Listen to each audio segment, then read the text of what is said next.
Fala galera, Chapéus de Palha aqui, eu sou o Lipe e hoje vou trazer para vocês com minhas tranças especiais o review do capítulo 1148 de One Piece. Então se você curte o canal, não esquece de clicar no primeiro link da descrição para votar na gente no Prêmio Best. Vamos lá galera, dá essa força aí pra gente que é muito importante, tá? Assim como também o like e se inscrever no canal se você ainda não é inscrito. E agora, tal como Scopper Gaban, simbora pro review.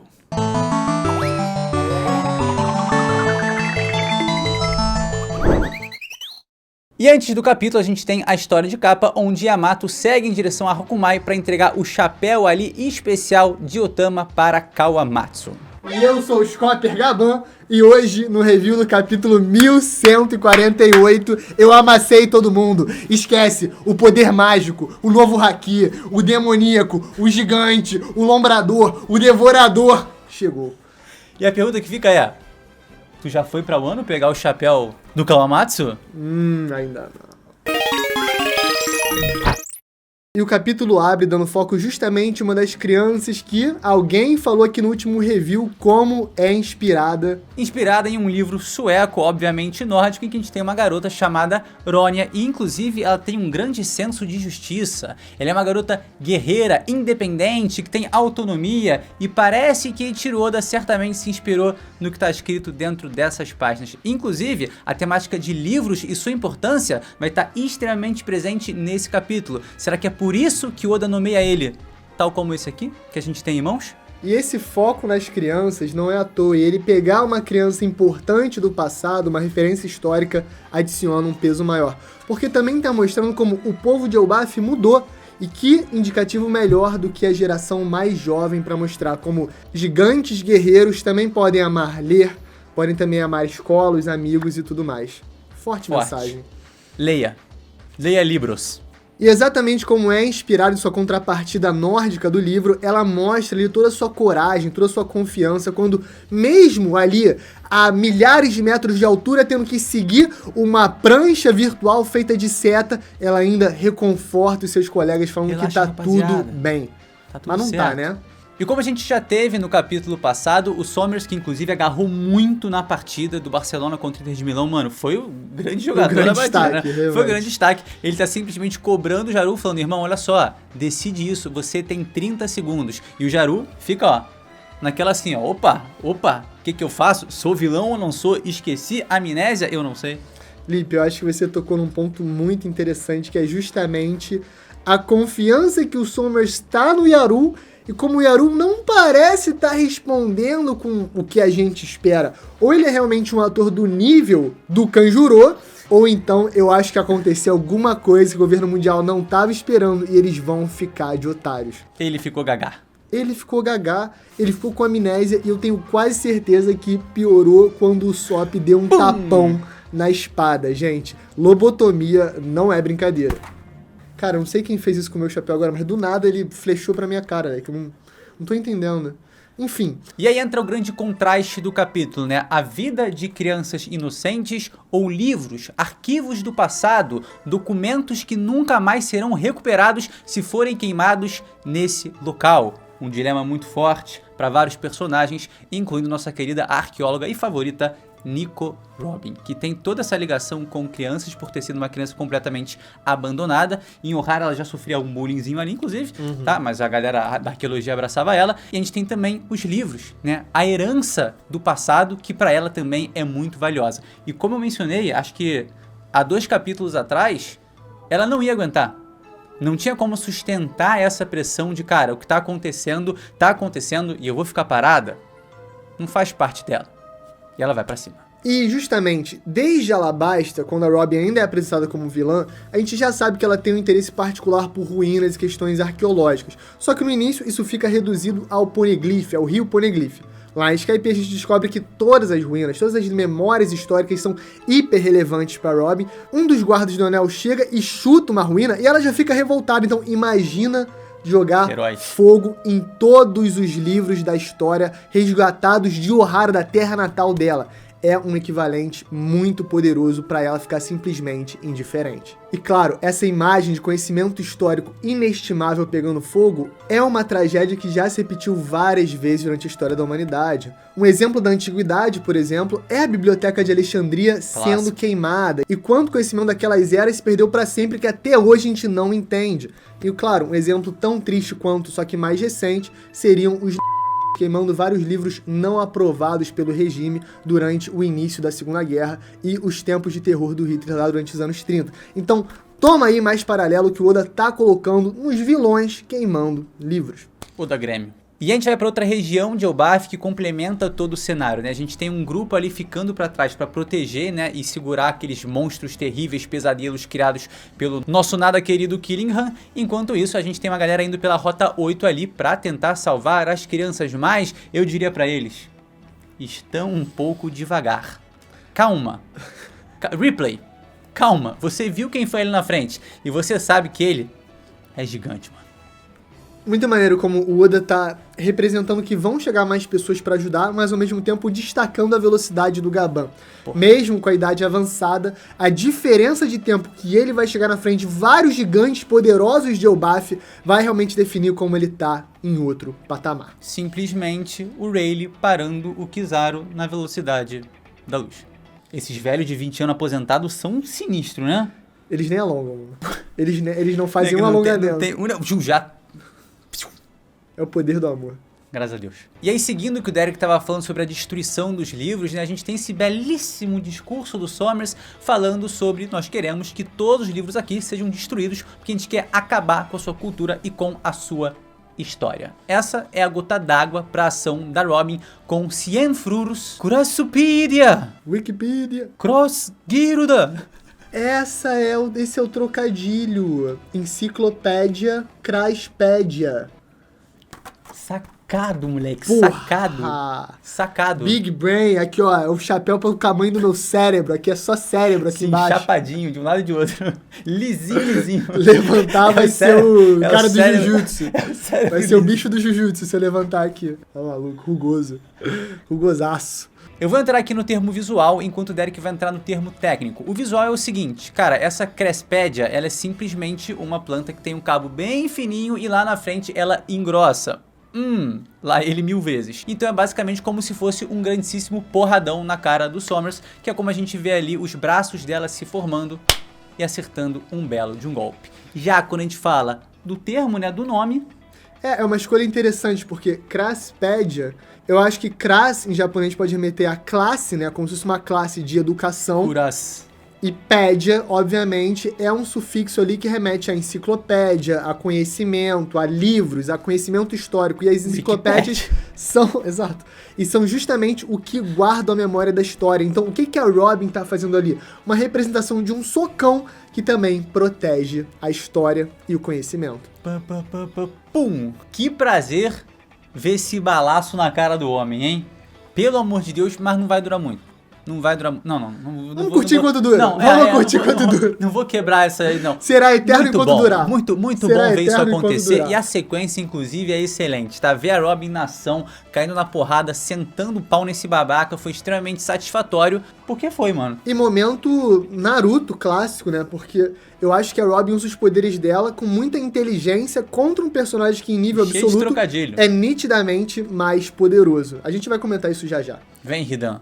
Toma pro seu Shikamaru. O Chapéu de Palha começa a comemorar, o Somers toma o dano e aí logo em sequência ele já nota quem é Nico Robin. Ela tá em risco porque ele é um cavaleiro sagrado, ele já comentou sobre o Ohara e ele tá sabendo as paradas. Só que sabendo disso, ela já ativa o seu ataque 4 Flur pra fazer o clutch e simplesmente neutralizar qualquer reação de oponente muito mais forte. Teria sido extremamente eficiente se ele não tivesse essa suposta infinita regeneração que vai se provar finita, limitada de alguma forma, como a gente vai falar mais à frente. Agora, cara, Esse ataque da Robin sempre me dá uma togachada. Vejo, eu sinto, cara. Nossa, que porrada. Exato. Que porrada. Exato. Só que é engraçado, né? Como você muito bem comentou, esse poder de regeneração a essa altura no Novo Mundo lembra muito o Logia no início de One Piece. Verdade. Um poder que os personagens de tripulação ainda não sabem lidar, não tem como lidar, e é que é extremamente assustador porque você não tem o que fazer.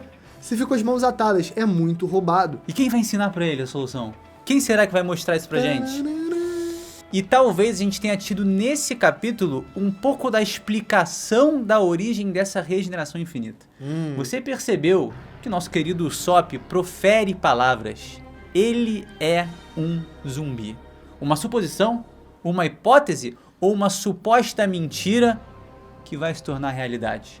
Será que no processo, para conseguir a imortalidade, o seu usuário tem que literalmente morrer para poder acontecer? E através dos poderes de Muzama ressurgir? Por isso que Jay Garcia Saturno volta à sua forma morta? E isso bateria com a ideia de que eles envelhecem até certo ponto. O momento da morte biológica deles e depois de adquirir os poderes. Talvez isso explique a idade da Gun, porque ela parece ter muito mais avançada do que a sua aparência de uma jovem. E também explique porque o Garlin envelheceu até o momento que se tornou Gorosei. É até engraçado porque quando a gente vai pra God Valley, algo que a gente vai mencionar também aqui no review, a gente tem um cara, um cavaleiro sagrado, que parece um capiroto, pô. Parece ali o bicho ruim. Então, né, parece que a ligação com a morte pode ser algo relacionado. E quem sabe realmente não foram pessoas que, pra chegar nesse processo de suposta imortalidade, tiveram que morrer pra renascer com esses poderes claramente obtidos através de Muzama. A gente viu no último capítulo como em Elbaf existem esses Dendemushs especiais, é exatamente essa a maneira que o Somers está fazendo para se comunicar com todo o país. E durante esse combate com a Robin, ele não para de desdenhar dela, mandando as ordens e continuando se comunicando como se nada tivesse acontecido, como se não tivesse acabado de quebrar a própria coluna. Buru, buru, buru. Buru, buru, buru. E aí ele continua com a sua resenha através do Dendemushi, falando para as pessoas que chegaram, 20 segundos, que falta pouco, vai acabar, a garotinha vai ser jogada lá do precipício, só que a Robin continua a sua investida. Ela vai para cima do Somers, pega ele, simplesmente o abraça e se joga no abismo. E aqui a gente vai ter notavelmente uma evolução da fruta da Robin que eleva ela, meu querido, a outro patamar. Talvez você não tenha percebido, mas essa evolução vai diferenciar muito os próximos combates dela. A gente sabe que a essa altura a Robin ainda não dominou o Haki do armamento, a gente não sabe se ela tem confirmado o Haki da observação, e a gente tá lutando contra um personagem que na tier list nível de poder tá lá no topo. Então de que maneira ela conseguiria ser efetiva nesse combate? Qual é o seu objetivo? Ela sabe que ela não tem poder de fogo para derrotar o cara, mas ela sabe que ela ainda pode salvar as crianças, e salvando as crianças, ela também salvaria a biblioteca e todo o conhecimento histórico. Afasta ele dali. Leva ele pra longe. É isso que ela tá fazendo, se jogar com ele do precipício e aí ele explode em espinhos e a gente tem simplesmente de toda essa explosão de espinhos uma rosa florescendo, pétalas surgindo e esse era um clone de Nico Robin. E vocês perceberam a evolução considerável que a gente tem na fruta dela nesse momento? Ela simplesmente não está tomando dano através de uma reprodução de seus membros. E isso é muito diferente, porque a grande fraqueza da Robin era fazer, né, enfim, múltiplos braços, pernas e tudo, e neles também sofrer dano no seu corpo principal. Mas o Somers acabou completamente com o clone dela inteiro e ela não sentiu nenhum dano! E de novo, o Oda continua construindo o desenvolvimento dos personagens durante o combate. Então, mesmo caindo, o Somers está fazendo umas piadas, sendo mulherengo, trazendo esse lado assim, meio nojentão dele, bem à flor da pele. E aí quando a gente... A flor da pele! E aí quando a gente pensa em um personagem que também tem esses aspectos, mas não dessa maneira tóxica, a gente lembra dele. O ministro do amor, Scopper Gaban, porra! Falou de paixão, falou de emoção. Tocou no homem. Quer fazer amor? Ligue pro Gabanzinho. Vou te lambuzar, te encher hackzinho. Que batida é essa que na balada é sensação? É claro que é o Gaban, meu irmão. Para mulher e menina rebolada. Não, só uma mulher gigante. Eu sou o MC Gabão. Tranquilão. Tô numa boa, sou o MC Gabão. Se liga nessa, vem curtir, é gigantão. Não falo quem é o Baf, eu mostro meu irmão. Desce. A Robin tá ali tentando liberar os chapéus de palha, mas aparentemente os poderes da Gunko não a permitem cortar de maneira simples. E enquanto isso, Somers está caindo até aqui. Tal qual um Homem-Aranha feito de espinhos, ele liga a teia lá no alto. Do nimbigo. Saiu do... Eu tô me segurando pra não fazer umas piadas escrotas. Obviamente, o Somers tinha uma solução pra isso. Ele não ia simplesmente ser um personagem que não tem nenhuma maneira de se segurar. Mas deve ter um limite essa fruta aí, né? Claro. A Robin tinha a ideia certa. Ela não estica 38 gomos. Exato. Ela estica... O que ela estica.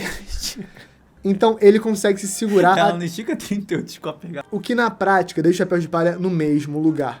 Continua a sequência dos reféns e, ao mesmo tempo, ela não consegue libertar nem Jinbe, nem Brook, nem Usopp, nem Nami. O que nos leva ao clímax do capítulo. Que é quando o Somers tá falando, Jaru, decide. E ele faz essa cara aí, pô, de quem não tá nem entendendo. E claro, a gente tá vendo ali, acompanhando o discurso da Aronia, todo muito bonitinho. E a gente tem, inclusive, um gigante ali que fala, ei, Aronia, ela é minha filha. Ó, Aronia... a filha do ladrão. Aposto com vocês, tá? Aposto com vocês que esse cara é um ladrão. Mas não que ele seja mau, né? Porque os chapéus de palha também são ladrões. Enfim, roubaram tudo lá de Skype, enfim. E o Hiruruki. Na época de Shebek. Essa é a sequência do clímax emocional do capítulo. Quando a Aronia, ali, andando na prancha, né? Prestes a enfrentar o seu destino, que é a morte, simplesmente tem coragem de falar o quanto ela ama exatamente o que os inimigos de Elbaf estão querendo destruir. A biblioteca, os livros, as memórias que os professores deram e seus ensinamentos. Ronya é uma aluna perfeita e uma criança perfeita que deixa Nami e todo mundo que ama seus próprios filhos de Elbaf completamente em choque com a brutalidade da situação. Sabe o que eu acho incrível aí, cara? O Oda, ele escreve muito bem, cara.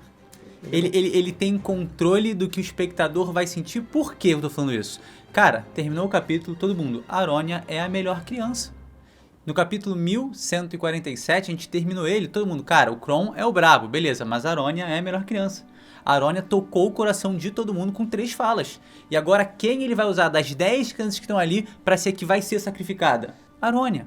Porque ele sabe que com o pouco ali que ele mostrou dela, já estava criando muito na gente. Então nesse momento, com a Aronia sendo usada como refém, pesa muito, né? Pesa muito e demais. Cria um carinho ainda maior por ela, meu irmão. Pra mim, essa aí, cara, é MVP do arco.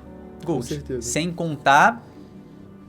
E de novo, para não deixar passar batido, reforçando como essa mudança das gerações de Elbaf aconteceu. A nova geração ama estudar, ama livros, e isso não é uma coisa ruim, por mais que anciões como Yaru e até pessoas como Loki queiram claramente impor o caminho do guerreiro. Quer dizer, eu não sei se o Loki quer impor o caminho do guerreiro, mas tipo assim, ele se mostrou crítico, né, a essa ideia de ler livro. É o Oda deixando claro que não foi ruim o Harold ter feito esse caminho dos livros e do conhecimento, porque gerou crianças maravilhosas, então isso se justifica por si só. Agora, os problemas de trazendo para o Buffy hoje são reais, e o motivo disso, certamente, vão ser os Cavaleiros Sagrados e o trato que eles fizeram com os gigantes. Quem são esses gigantes, Lipe?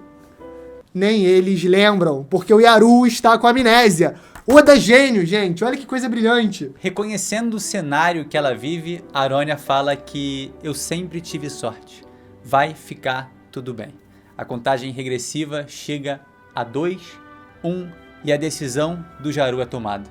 Ange, coloque fogo na escola.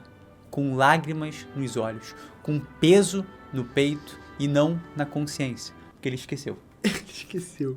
Gente, olha só. Eu sei que a gente pode estar soando estranho, mas só para elucidar os fatos, vamos relembrar. Loki e Rei Harold tiveram algum confronto, algum entrevero, e aí centenas de gigantes morreram no processo, só sobrando o Loki e o Yaru. O Yaru fala que viu o Loki matando o próprio pai, e aí por causa disso o Loki foge e 6 anos depois ele é preso e retornado ao Elbaf pelo próprio Shanks. Desde então a gente sabe que o Loki é um grande vilão e o Yaru é visto como um ancião muito confiável porque ele é a pessoa que manteve Elbaf junto. Agora no presente a gente ainda tem a impressão que o Yaru pode estar envolvido nos Cavaleiros Sagrados porque a gente sabe que o Somers conhecia o Harold. e tem alguma frustração com Harold, e agora ele falou diretamente com o Yaru, dando a entender que ele queria que o Yaru completasse alguma parte de um plano que a gente ainda não entende. Só que o detalhe sobre essa conspiração perfeita é que o Yaru está de fato com uma espada na cabeça. E a gente não sabe se ele teve alguma comunicação com os Cavaleiros Sagrados nesse período desde que ele tomou a espadada. Talvez um plano de vários anos esteja chegando no fim, porque o cara simplesmente esqueceu do plano. Porque o Oda ama amnésia. E se você não lembra disso, deixa que eu não tive amnésia pra te lembrar que ele usou amnésia com a Big Mom, ele usou amnésia com o Sabo, e ele usou amnésia com outros personagens também. Assim, é uma teoria. É só uma teoria. É uma teoria. É só uma teoria. Não é confirmado, mas é uma teoria fuerte. Eu diria tão forte quanto um gigante de Elbaf. Não que eles sejam muito fortes, mas... Que isso, nível Gorosei. Dory Brog nível Gorosei. Não, Dory Brog sim. Agora, o Pelenaldo ali, pô, tá de sacanagem, né? E por que a gente tá batendo nessa tecla? Porque o Yaru tá mostrando uma emoção genuína. Ele realmente parece estar muito afetado. Eu consigo acreditar que ele não é vilão. Eu também. Eu consigo, assim. Ou real. que ele esqueceu que ele é vilão. Ou que ele esqueceu que ele é vilão, ou que ele não é vilão e acabou, não é vilão. Beleza, a gente tava julgando ele. É. Tudo bem. Tudo bem. Mas coisas indicam. Mas a gente é bom nos traidores, cara. A gente tem faro bom pros traidores, cara. Confia, Todo arco galera. a gente crava um, pô. Confia, galera. Eu acho que ele tinha um plano em mente, mas a espadada e o Usopp bater na espada deu uma amnésia nele e a gente vai entender Fortaleceu. esse plano no futuro. Vai ser uma gag genial. Mas por enquanto não tem nada pra rir, porque eu, Scopper Gaban, cheguei em cena. Não existe mais solução. A Andy dá a ordem. A gente vê Jaguar de Sol completamente destruído. Chopper preocupado e na Robin escorre uma lágrima de frustração. Dor pelo que vai se perder, por toda a herança do seu país que ela tanto lutou para defender. A gente tem que entender, o Hara lutou por todos aqueles livros e agora o país que deu a vida por essa garota está recebendo a vida dessa garota pelos livros que eles tentaram proteger. Então é um movimento muito forte da Robin. É um sacrifício enorme, só que ela não conseguiu. Ela simplesmente estava impossibilitada de agir, porque o Sommers voltou, agarrou ela com os espinhos e o que restava ali era literalmente, abraçado nos poderes do Sommers, sofrer, pô, chorar. Mas não, porque chega como um rolo compressor, passando rodo, moleque. Detalhe, toda a ação de mérito do nosso querido Scopper Gaban dá pontos ao Sanji. Sempre vai dar. Tudo que o Gaban fizer de cara, ele é brabo, Que agenda é essa? vai dar uma projeção Que pro Sanji. agenda é essa? Vai dar, É XP passivo? Esse aqui, ó, abraço Um esquerdo, Pokémon Redes mata e Piratas, o outro ó, leva o XP? Ele vai levando também, A projeção, o nível ali, meu irmão, potencial, E, tá o- aí, ó. e o Rayleigh Tá aí. aumenta o Zoro. Com certeza. Agora, focando na ação, a gente tem que falar. Toda a sequência é espetacular. A gente vê o rastro de poeira porque o Gaban é rápido demais pra estar em tela. E aí, quando o Sommers se dá conta, ele já perdeu o braço. Mas ele percebe que aquele dano não foi normal. Não é porque normal, não tem nenhuma regeneração ali. Detalhe, o braço esquerdo dele foi arrancado. No último painel, virou o braço direito. Rolou uma amnésia. O que é sensacional é que logo depois de cortar o braço do Sommers, o Gaban fala há quanto tempo? E o Sommers como? Scopper Gaban? Tipo, irmão, eu lembro de você. E não é uma Eu boa lembro. memória. Não é uma porque boa ele memória. está em pânico. E aí, no último quadro do capítulo, ele toma um dano em cheio, Outra machadada. focando na cara determinada e poderosíssima de Scopper Gaban, completamente sério. Ele brincou esse tempo todo, brincou Tava com o Luffy, relaxado, brincou com o Zoro, tava de boa. mas agora acabou a brincadeira. Passaram Até os dos pesadelos eram limites. engraçadinhos. Esquece. Ele não é só um dos piratas lendários, ele é um pai de Elbaf. Ele é um pai com um filho em perigo. E o Oda sempre coloca no mangá como é sobrenatural o poder de pais protegendo suas crianças. A Rônia foi protegida simplesmente pelo maior protetor de Elbaf, que também é o ministro do amor. E o que os Cavaleiros Sagrados são? Os bostas. Inimigos do amor, supremacistas, elitistas, cruéis, raciais. Pegam criança de refém, Demoníacos. queimam livros. E diga-se de passagem, o Scopper Gaban, tal como a Robin, tem profundo conhecimento e entendimento da importância das palavras que estão escritas ali, cara. Ele reconhece não só a importância disso para o futuro do mundo, mas também o esforço de Ohara, que teve suas terras dizimadas, completamente destruídas, por simplesmente querer descobrir a verdade. Verdade essa que vai mudar o mundo. Então o Gaban, meu irmão, ele tá com o peso ali, ó, do futuro, tá com o peso do passado por ser um pirata do Roger, tá com o peso do presente por estar ali e simplesmente poder salvar as crianças e, óbvio, mano, enfiar a porrada nesses otários que são os Cavaleiros Sagrados e também ensinando os Chapéus de Palha como dar esse dano. Exatamente esse o próximo desenvolvimento, o próximo passo a seguir.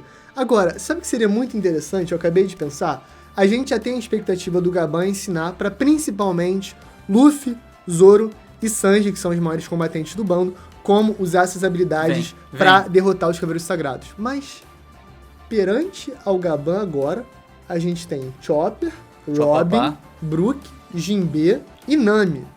Será que algum deles não pode aprender essa técnica e também ajudar? Imagina, eles aprendem, não sabem ensinar, e aí a galera mais fraca do bando sabe como fazer. Zoro, Luffy e Sanji. Nossa, isso seria muito bom. Mas sabe que seria muito bom? Porque eles são tão fortes que na força bruta eles vão dar um jeito, pô. O Luffy vai zunir um Cavaleiro Sagrado. Vai engolir um. O Zoro vai picotar um Cavaleiro Sagrado. A gente vai torrar um, mano, até virar osso. Mas assim, brincadeiras à parte, acho que seria maneiro. Poderia ser um momento ali de ter um power-up. Provavelmente não vai acontecer, mas o fato é que a gente já tava batendo essa tecla há muito tempo. O Gaban se encaixa perfeitamente no molde de novo mestre para os Chapéus de Palha, até porque a gente já teve Rayleigh e faltava a outra asa do Rei dos Piratas. Agora eu tô sentindo um cheirinho, sabe de quê? De fechamento de primeiro ato de Elbaf. Verdade. Não tá parecendo que esse arco inicial da ilha tá se fechando? Só que a gente ainda tem todo um espaço pra preencher, todo um plot com o Loki pra trabalhar e também, claro, ali, né, cara, o mundo celestial. É verdade. Que é o que pra mim mais interessa depois daquele incrível mural. A gente não pode esquecer, em um ano, o Luffy tem uma trajetória meteórica até de fato enfrentar o Kaido e ser completamente derrotado. E a gente tem toda uma nova parte do Chapéu de Palha se preparando para um confronto futuro. Isso não parece que vai acontecer até agora em Elbaf, mas é normal em arcos grandes a gente ter uma espécie de reset ali no meio. Então, isso a gente está chegando no final dessa primeira parte, faz muito sentido. Cai os primeiros Cavaleiros Sagrados, convocam os próximos. E quem serão os próximos? Será que é Shamrock? Será que Barba Negra vai estar envolvido? Será que Garlin, pessoalmente, vai enxergar isso como o projeto de vida dele, que precisa ser concluído para a guerra final de One Piece? Tudo tá em jogo. Agora tem uma pergunta. Derek, meu querido amigo, o Sommers é de que família? Da família Shepard, igual o Júpiter. Júpiter, perfeitamente. Ele é o mais poderoso dessa família, certo? Sim. E o que ele se transforma? Numa minhoca gigante. E quem é que tá atacando os caras da família Shepard? O Devorador de Montanhas. Com uma minhoca gigante. E só um detalhe importante em relação ao corte do Gaban no Sommers. Cara, ele arrancou o braço, aparentemente, né, o braço esquerdo do Cavaleiro Sagrado, depois virou direito, mas a gente estima que seja de fato o esquerdo. E se ele arrancou o esquerdo, isso quer dizer que o braço esquerdo do Rei dos Piratas arrancou o braço esquerdo de um Cavaleiro de Deus. E, gente, essa é a parte que a gente estava querendo comentar desde o início. Isso remete justamente ao flashback de God Valley, porque isso confirma um lugar que tinha os Cavaleiros Sagrados, tinha os Copper Gaban e que teve uma porradaria insana. E a gente até agora se perguntava, cara, como de um lado tinha Rox de Shebeck, Figarland de Garlin, os Cavaleiros Sagrados e eles ainda foram derrotados? E a resposta tá aí. O próprio Scopper Gaban sabia já o segredo para derrotar os Cavaleiros Sagrados. Ele pode tanto ter descoberto na hora, tanto sempre saber. O Roger tinha uma tripulação muito roubada e o Garp era muito roubado. Então, colocando todos os personagens envolvidos, ainda botando Rayleigh e outros personagens ali, fica uma parada muito OP.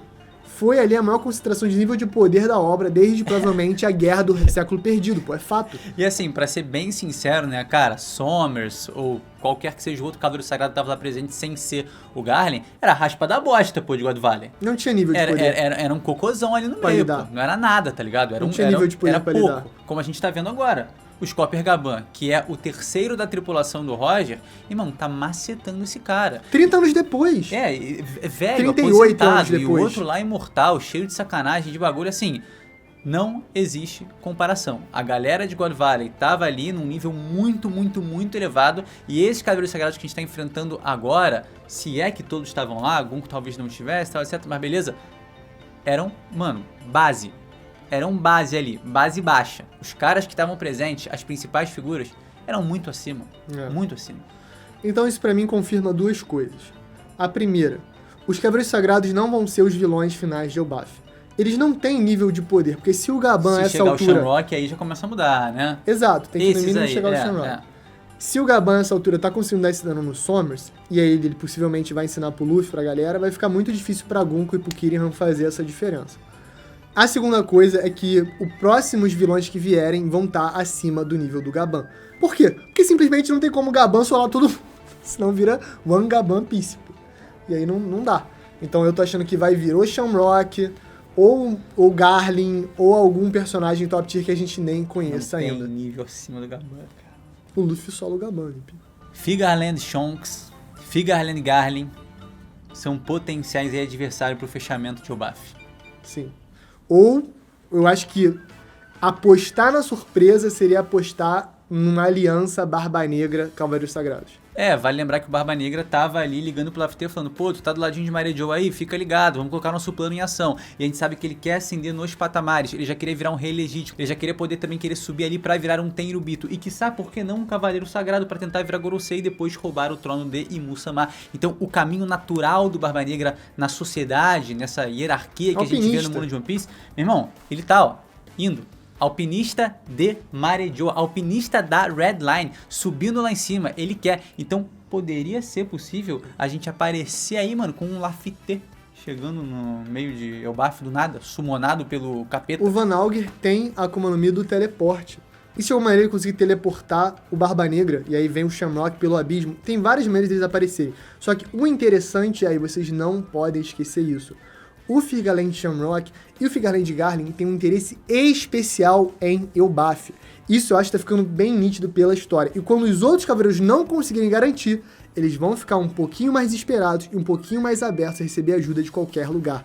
E quem é que vai aparecer cheio de poder com um trato que vai ser letal? Maru Sharodei. Barba Negra, ele sabe o que ele tá fazendo. Eu acho que ele tá indo passo a passo para conseguir usar o buff de poder de barganha com o governo mundial. Se ele virar pro Shamrock e pro Garlin falar, eu consigo entregar o buff pra vocês porque eu sou o Yonkou e com o poder dos Cavaleiros Sagrados a gente derrota Luffy e companhia, eles vão querer, eles vão topar. A gente reforça a possibilidade de um flashback do Shebek, a gente reforça a aparição do Shebek em Elbaf há tempos atrás e essa possível participação do Barba Negra envolvendo tudo, fazendo talvez o que o Shebek quis fazer com o Elbaf, mas não conseguiu. Então, cara, todo um novo cenário se constrói para chegar numa segunda parte da Terra dos Gigantes. Porque até agora, os principais pontos ali, Mural, Mundo Celestial, a gente tem o Loki, a fruta dele, tudo isso falta muito e parece que o arco já tá culminando para ser fechado. Se fecha uma primeira parte, se inicia uma segunda, e aí, meu irmão, pode até ter um time skip pequenininho aí dentro, uma semaninha assim passou, lá fora aconteceu do Barba Negra alavancar e tudo, irmão. Loucura, galera, loucura. Se você chegou até aqui, talvez essa seja a maior sabedoria do review. Pensa aqui comigo. Qual foi a maneira que se resolveu o flashback de God Valley? A ilha desapareceu. O Imu-sama provavelmente usou uma arma ancestral e simplesmente desapareceu com a ilha do mapa.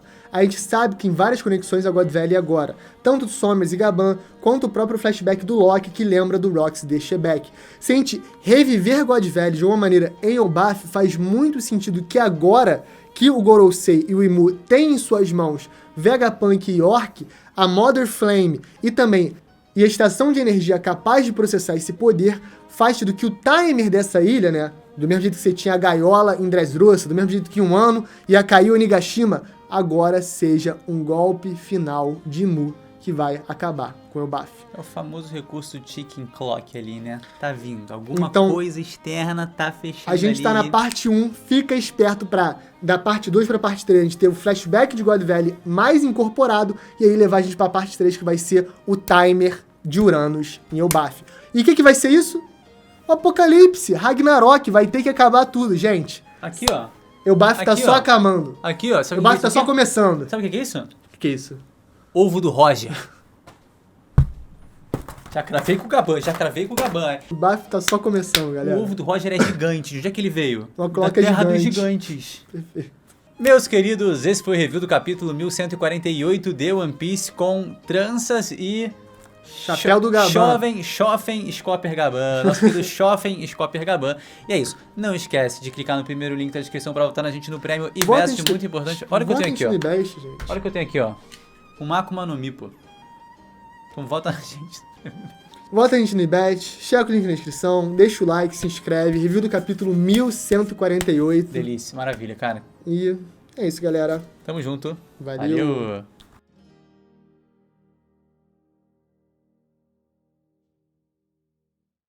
Ah, sequestrar criança. Tu não tá seguindo os termos de comunidade. Isso aí é Vralban. Pô, machucou, tá ligado? Tu deu uma porrada no meu ossinho, mano. É o Gaban, né? Meu bracinho de Brook. É porque tu não vai regenerar, né, né? Se regenerar, esquece. Vral. Vral.